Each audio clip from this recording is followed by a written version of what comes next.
Hey guys, CryptoDad here again, and today I'm going to show you how to buy Bitcoin on Coinbase and store it in a Ledger Nano X hardware device. So let's get started.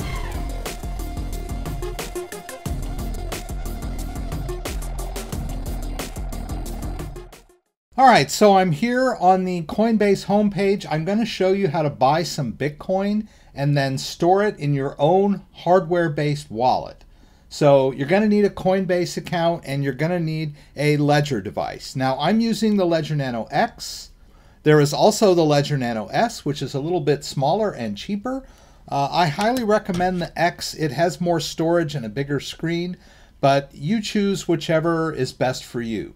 If you're only buying Bitcoin, then the S is pretty good because it has less storage, but if all you have is Bitcoin, you may not need something as big as the Ledger Nano X. But if you think that you might want to explore more in the cryptocurrency world and buy more than just Bitcoin, then you're probably going to want to go with the Ledger Nano X. Now, in my opinion, it's never a bad time to buy Bitcoin, up or down, but that's just my personal opinion. I'm not a financial advisor, so you make your own decisions. Never spend money that you can't afford to lose on Bitcoin, and be mentally prepared to lose your entire investment. That's the best way to go about this. But like I said, let's jump in. Let's buy a little Bitcoin. I'm going to get myself signed in to my Coinbase account. Now, it's very easy to sign up for a Coinbase account. You just sign in with an email and a password, and you can create an account. But in order to buy cryptocurrency, you're going to need to verify your identity and link your bank account and or your debit card. And that's not that difficult to do. I'll leave that up to you. But once you've got your account set up, it's a good idea to enable two-step verification to protect your account. I've got my account protected with Google Authenticator, so I'm just going to enter my code here. All right, and once you get yourself signed into your account, you can see I'm at the home screen here. You'll notice that I have a little bit in the account already. I'm going to buy just a little bit more just to show you how it works. But I just wanted you to be aware that I'm starting with a little bit. So I'm going to hit buy sell. And I'm going to choose to buy $50 worth of Bitcoin. You'll notice that the default is Bitcoin when you choose buy. There are a lot of cryptocurrencies that you can buy on Coinbase, right? But Bitcoin is the default. Now, as far as pay goes, I've linked my bank account and my debit card. I'm going to use the debit card option. You can use either one, but be aware when you use your bank account, you might have to wait 3 to 5 business days for the transfer to clear before you are able to withdraw your Bitcoin. You'll be able to purchase it. So if you want to quickly buy some Bitcoin with your bank account, that's all great, but don't get upset when you can't withdraw it right away. It's yours. You got the Bitcoin at the price where you bought it, but you won't be able to withdraw it for a few days. Now, the debit card option will allow us to buy some Bitcoin and withdraw it right away. Notice that the limit is a little bit lower, but we're not buying $5,000 today. We're just buying 50. So let's hit preview buy. All right, and there's the Bitcoin. We'll hit buy now. Notice there is a merchant charge on this. Be aware of that. We'll hit buy now. And there we go. We just bought our Bitcoin. So now we have Bitcoin in our Coinbase account. Now, you can end it right here if you want to. If you just want to buy some Bitcoin, just set yourself up a Coinbase account. Connect your bank account or your debit card and buy a little Bitcoin and you're done, right? It'll be in your account whenever you log in and you'll be able to buy more or sell it or cash out, whatever you want to do. But if you want to be a true cryptocurrency hodler, then you're going to need to learn how to store Bitcoin in your own wallet. All right, you can see that my portfolio value has gone up by around $50. Let's go over to the left side here and hit portfolio and then scroll down to the Bitcoin portfolio. I'm going to just click on that. And now we have full access to all the features of the Bitcoin portfolio. Now, the Bitcoin is here in my Coinbase account, but I would like to store it in my own wallet. Now this basically means that I'm going to withdraw it from my Coinbase account and store it in my own wallet. So I'm going to go over to Ledger Live. All right, this is the interface that I'm going to use to manage my Bitcoin wallet. And the private keys are going to be stored on this device. Now this is a very serious procedure to store your own Bitcoin. It's you need to be responsible for your own wallet. You basically are your own bank. This is the freedom that is offered with Bitcoin and other cryptocurrencies. But it does entail a high responsibility. You have to make sure that you've written down your recovery phrase and you've stored it in a safe place, and that you keep track of all of your passwords. Now, I'm not going to go into how you get the Ledger Nano X set up today. I've got a great video for that. I'll put a link to that up in the corner. I'm just going to show you how to store Bitcoin in the wallet today. Now you'll notice in Ledger Live that you can manage multiple cryptocurrency accounts and multiple Bitcoin accounts. So it's a great interface, and I invite you to explore that more if you check out that video, right? I'm just going to go into an empty Bitcoin account. This is probably what you'll see if you do first time. All right, now before I transfer the Bitcoin into this wallet, I want to make sure that I have my device connected to my computer with my USB cable, and that I have entered my PIN and unlocked my device. All right, this is what it's going to look like. You're going to see a home screen with all of your apps on here that you use for managing your different cryptocurrencies. You may just have Bitcoin on here, and that's fine. Now, I'm not going to click buy because I've already bought the Bitcoin, right? My Bitcoin is on Coinbase. I'm going to choose receive because I'm going to move some Bitcoin into this wallet, right? I'll hit continue here. And notice that the device will ask me to open the Bitcoin app, right? I'm going to click both buttons to do that. All right, and what it's doing here is verifying the Bitcoin address.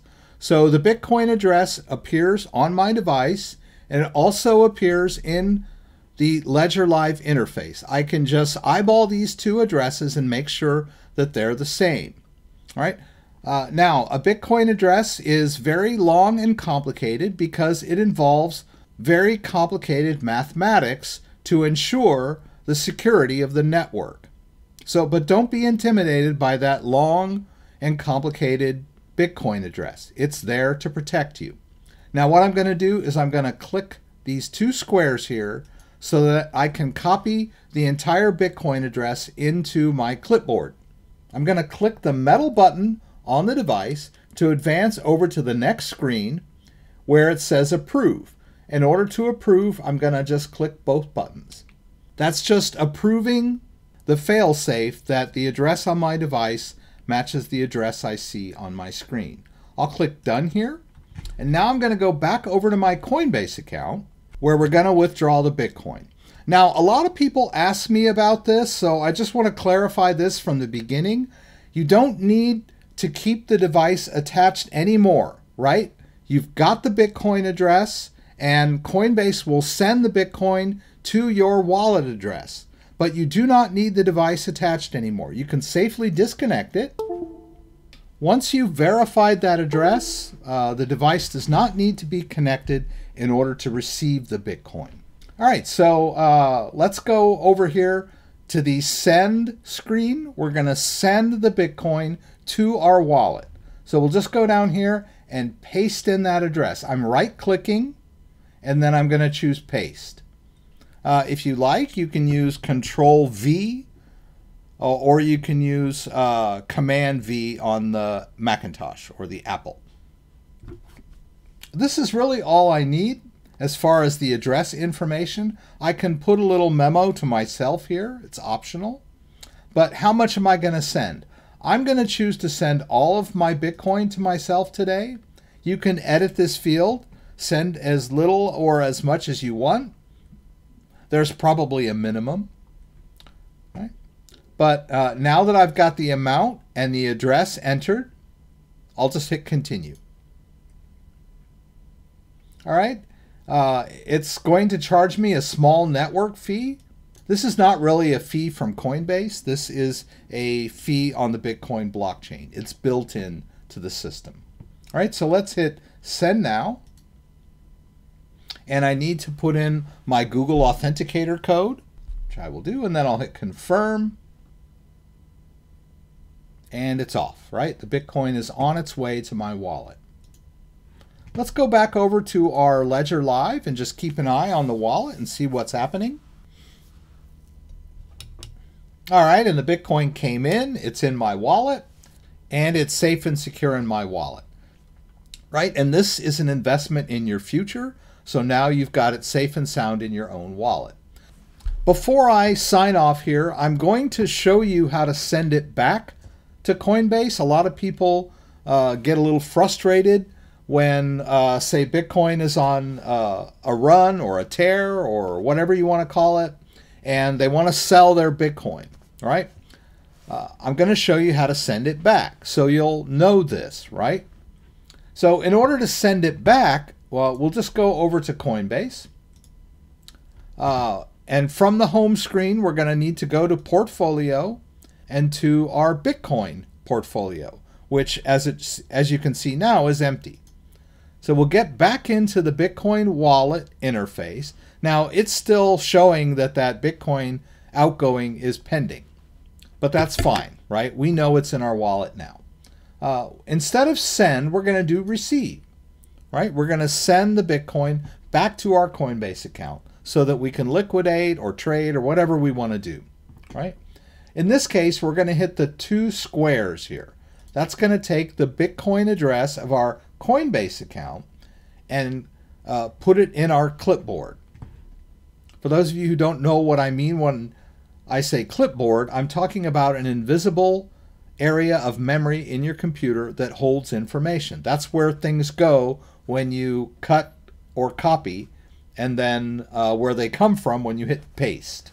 For those of you who are not aware of that. All right, so in this case, we're going to do a send from, notice there's a send button now, right? Before there wasn't, right? Now that there's Bitcoin in the wallet, there is a send button. We'll hit send, and we'll paste in that Bitcoin address, and then we'll hit continue. Now we can choose how much we want to send. We can write the amount here in Bitcoin or even in dollars, right? If I hit $40, it'll calculate how much $40 worth of Bitcoin is. And then we can also use this button here for send max if we want to send the entire amount. All right? Now, in order to do this, we're going to need to have our hardware device connected and the PIN entered. This is where you definitely need the device connected. Ledger Live is the wallet interface, but a key component of our Bitcoin wallet is this little device which holds the private keys. You can think of this as more of a keychain than a wallet, right? This is just one piece of the wallet. This is where the private keys are held. Very similar to your car keys, right? So just in the same sense that you have this beautiful, expensive car out in your driveway, you can't drive it unless you have the keys. And the same with your Bitcoin wallet. You can't send Bitcoin out or move Bitcoin or drive your Bitcoin car, however you want to think of it, without your keys, right? So the keys are here. And I'm going to show you how this thing works. It's connected and the PIN is entered, right? And I'm going to choose continue here, and it's going to break down the transaction. We'll hit continue. Now something very secure is happening. The Ledger Live is querying or communicating with my little hardware device. And it's asking the hardware device to authorize the transaction. So if you look at the screen here, it's asking me to review the output. So I'm going to use the metal button to advance through this. There's the amount I'm sending. There's the Bitcoin address of Coinbase. And now I choose accept. Now there's one more thing. There's the Bitcoin fees on the Bitcoin network, which is a separate transaction. So we need to confirm that as well. So we'll use the metal button to go through. There's the small Bitcoin network fees, and then we'll choose accept and send. And then the Bitcoin is off, and back to Coinbase. And you'll see there that now my Bitcoin wallet is empty. We'll go back over to Coinbase. We can do a little refresh here. And now it's receiving the Bitcoin that just got sent out. All right, I just wanted to give you that so that you'll have a good idea of how Bitcoin gets moved back and forth, right? But the reason that I'm doing this is just as a demonstration. But my general practice with Bitcoin is the best place to store it is in my own wallet. Coinbase is a great platform to buy, sell, and even store your Bitcoin. But the promise of Bitcoin and the blockchain is a decentralized system where the user is in charge. The user controls their own wallet and has full custody of their Bitcoin.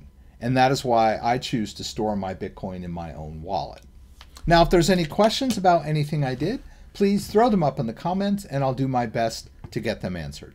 If you like this video, give me a thumbs up. If you'd like to subscribe to my channel, I would appreciate it.